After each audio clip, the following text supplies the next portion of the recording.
Today we would like to present about the Pharmaniaga Berhad and Kotra Industri Berhad referred to MCCG 2021. This is our group member. Assalamualaikum warahmatullahi wabarakatuh. So I would like to present about the introduction.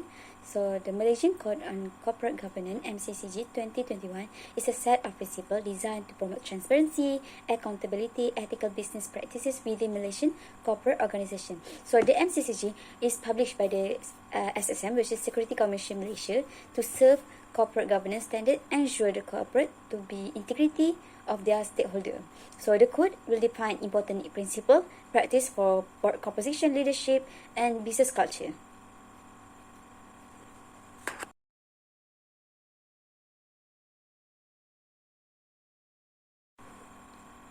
So, for the background company of Pharmaniaga Berhad, this company is a pharmaceutical sector in 2022 and has a strong organizational structure in healthcare business. So, there's a various of division, which is manufacturing division, which is in charge in creating a wide range of medicine, demonstrating Pharmaniaga high quality product. And next, distribution logistic division, which maintaining continuous of supply chain. And lastly, sales and marketing teams, which is use strategy effort to distribute information about Pharmaniaga product. So for the background company of Kotra Pharmaniaga, it was founded in 1982 and based in Malacca. Kotra is one of the biggest Southeast Asia leading pharmaceutical manufacturer that engage in the development and manufacturing and trading of pharmaceutical healthcare product. So Kotra Pharma offer complete nutraceutical and pharmaceutical product like Apatin and etc. Assalamualaikum warahmatullahi wabarakatuh. My name is Muhammad Musni bin Muhammad Rabani. My metric number 1200766. I will present about Principle A for Pharmaniaga Berhad. For board responsibilities, Pharmaniaga has apply most of these practice. First is strategic leadership. That is setting the company vision, mission and values, developing and implementing long-term strategic plans, overseeing the company's performance against and its strategic objective.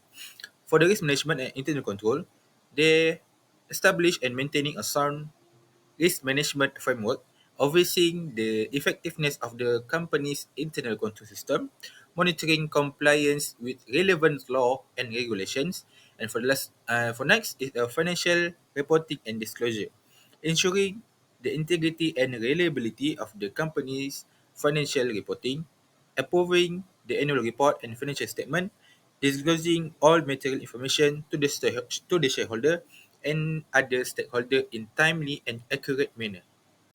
Next is stakeholder engagement, identifying and understanding the interests of the company stakeholders, engaging with the stakeholder on a regular basis, addressing the concerns of the stakeholder in a fair and equitable manner. And lastly, in addition for this main area, MCG also set out a number of responsibilities for boards. First is appointing and overseeing senior management, approving major transaction and investment, monitoring the company's corporate social responsibility activities. For board composition, with the practice 5 and 6, board composition and diversity, they meet the minimum requirement for the independent director, 1/3, and have at least one woman director. However, they currently fall short of the 30% of director female director. Recommendation. Chairman of the boards, if Pharmaniaga chairman is not independent, which is a deviation from the MCCG 2031 ideal. Separation of roles. The roles of chairman and CEO are distinct, fulfilling the mandatory practice. And for the board communities, dedicate communities for audit, nomination and remuneration exist, with at least 2/3 members being independent, adhering to the practice. And next, for the selection and appointment criteria, there are documented process for director selection based on the criteria addressing skills, knowledge, and experience. However, detail on independence and diversity consideration may be needed for the full assessment. For the director tenure, Pharmaniaga comply with the tenure limits for both independent and non-independent directors. For the board refreshment, they have a plan for regular board refreshment, ensuring dynamic and diverse perspective. And lastly, for the disclosure of board composition, information about director skill, knowledge, experience, and independence presented in the annual report. And lastly, for the board remuneration policy, Pharmaniaga has a documented policy aligned with the company strategy, performance, and long-term goals. Disclosure of director remuneration. They disclose annual director remuneration in their reports, including salary, bonus, benefit, and other emoluments, on a name basis and in bands of RM 50,000 ringgit. Remuneration Committee. A dedicated committee exists with primarily independent director adhering to the mandatory practice. And for last, as a remuneration committee procedure, the documented procedure ensure transparency, fairness, and accountability in the setting and reviewing director senior management remuneration. Recommendation for Principle A, board composition. Pharmaniaga currently lack 30% of female director in the practice 5.9, and the chairman is not independent in the practice 5.2. In disclosure, they could improve disclosure of their skill and experience metrics for the practice 5.11. And Pharmaniaga has provided explanation for their non-compliance with certain practice, outline alternative measure and future adoption plan, and they are adherent to the other MCCG 2021 practice outside of work responsibility may be also relevant. For the next recommendation is performance-based remuneration. While Pharmaniaga has performance element in their policy, increasing the proportion of performance-based remuneration could be considered for stronger alignment with performance outcome. And next is a clawback provision. Adopting clawback provision to recover remuneration in case of performance failure of misconduct could further strengthen the accountability. For the next recommendation, detailed director remuneration. While they fulfill mandatory disclosure requirement, providing more detailed breakdown on individual director remuneration might be enhanced transparency. The next is Pharmaniaga also disclosed the remuneration of the top 5 senior management in band of 50,000 ringgit, exceeding the mandatory practice. They regularly review their remuneration policy and practices, demonstrating a commitment to continuous improvement. Assalamualaikum warahmatullahi wabarakatuh. My name is Ahmad Akmal bin Muhammad Yusof, entry number 1200699, and so I will present about Kotra Industri Berhad. So the board of Kotra Pharma plays a pivotal role in guiding the company's direction, managing risk, and maintaining internal controls. Delegating specific responsibilities to committees enhances decision making effectiveness. An independent chairman leads with a focus on communication and accountability. Regular quarterly board meetings, transparent communication practices, and a clear separation of chairman and managing director roles contribute to robust governance practices. And for the board composition, the nominating committee at Kotra Pharma diligently maintains a balanced and skilled board composition. The inclusion of executive, independent, non-executive, and non-independent, non-executive in directors enhance diversity and aligns with regulatory requirements. A clear diversity policy is in place, and independent non-executive directors adhere to a tenure limit. Annual performance evaluation ensure ongoing effectiveness across the board and its committees. Next, we continue to board remuneration, which is first chairman's role and checks. The chairman holds position is multiple committees but maintains impartial judgment, ensuring effective checks and balances in the government structure. And the second is equitable remuneration policies, which is the board is committed to fair compensation structures, implementing policies and procedures to determine remuneration for directors and senior management. And third is executive and non-executive directors remuneration. Executive directors remuneration is based on individual performance, group achievements, and qualifications. Non-executive directors compensation requires board and shareholder approval. And fourth is role of remuneration committee. The Remuneration Committee reviews and recommends remuneration package, ensuring impartiality and detailed responsibilities outlined in its terms of reference. And for the fifth, senior management remuneration. Senior management's remuneration is tailored to qualifications, experience, market competitiveness, and individual and group performance, reviewed annually by the managing director. And for the financial year remuneration figures, in the fiscal year ending June 30, 2022, company and the group directors received 324,900 and 3,224,731 in remuneration respectively.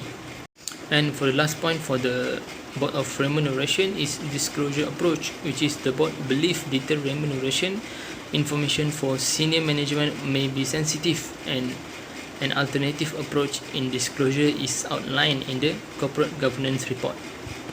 And lastly, for the recommendation, Kotra Industries is advised to diversify its research for board candidates beyond recommendations from existing directors, management or major shareholders, utilizing independent sources like director registries or search firms. Transparent disclosure of the selection process, including any recommendations and candidates, declaring potential conflicts of interest, ensures an ethical and diverse selection process, enhancing stakeholder trust. Next, Principle B, which is effective audit and risk management for company Kotra Industries Berhad. Firstly, effective audit, which is practice 9.1. The MCCG 2021 recommends a clear separation between the roles of the chairman of the board and the chairman of the audit committee. Contra Industry Berhad adheres to this recommendation as Mr. Lee Min On, the chairman of the audit committee, holds the position of an independent non-executive director, thus ensuring an unbiased oversight of the company's financial matter. For practice 9.2, an essential safeguard for independence is the cooling off period for forming key audit partners. While Contra Industry Berhad currently maintains a cooling off period of 2 years, the MCCG 2021 suggests extending this period for 3 years. The company commitment to updating its term of reference to align with the recommendation before the end of the next financial year demonstrates a proactive approach to compliance.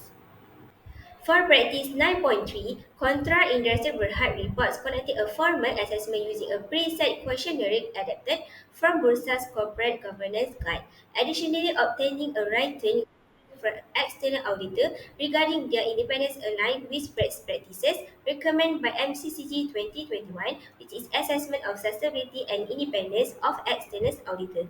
For Stand-up 9.5, the MCCG 2021 advocates for audit committee members possessing a wide range of skills, financial literacy, and continuous process for professional development.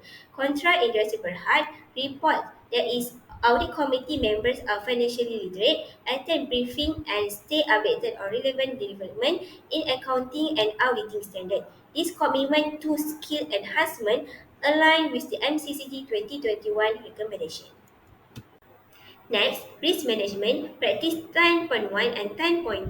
Contra Industry Berhad has established a risk management and internal control framework to identify, assess, manage, and mitigate key risks. The board, with assistance from the audit committee, oversees the risk management and internal control function. The update of business risk is conducted annually, assisted by independent professional firm, Baker Tilly. The audit committee reviews the adequacy and effectiveness of governance, risk management, and internal control processes. The company has a framework in place, engaged an independent professional firm for assistance, and involve the audit committee in oversight. The disclosure of the update process and involvement of an independent professional firm demonstrate transparency and commitment to risk management.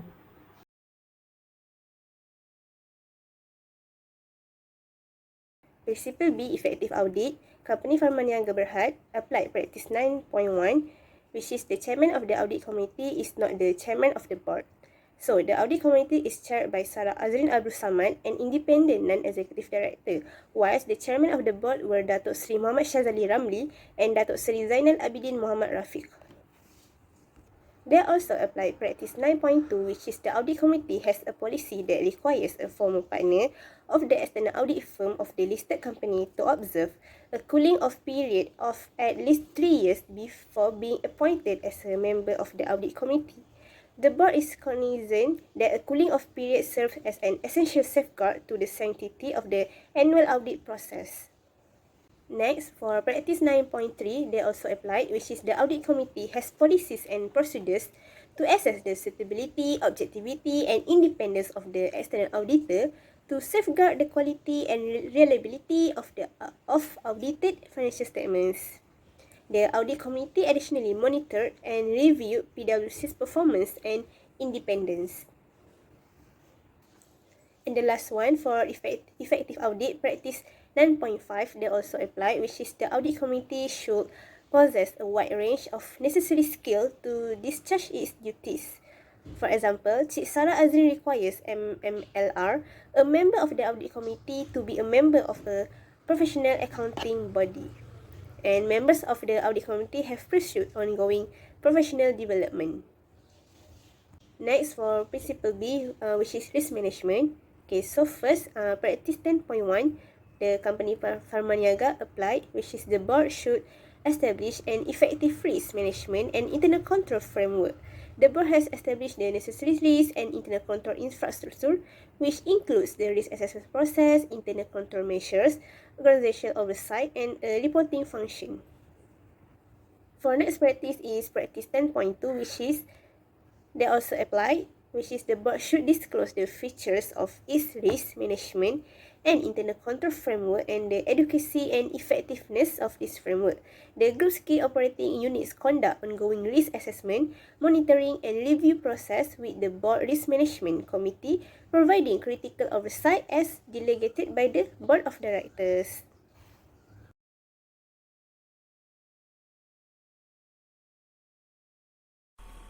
So for the conclusion, Pharmaniaga Berhad and Kotra Industri Berhad both adhere to the Malaysian Code of MCCG 2021 in terms of board responsibility as specified in Principle A and Principle B. So both Pharmaniaga and Kotra Berhad demonstrate a good commitment and strong corporate governance, and Pharmaniaga excel in transparency and continual development, but for the Kotra Industry demonstrate good delegation and balance of power. That's all from our group. Thank you.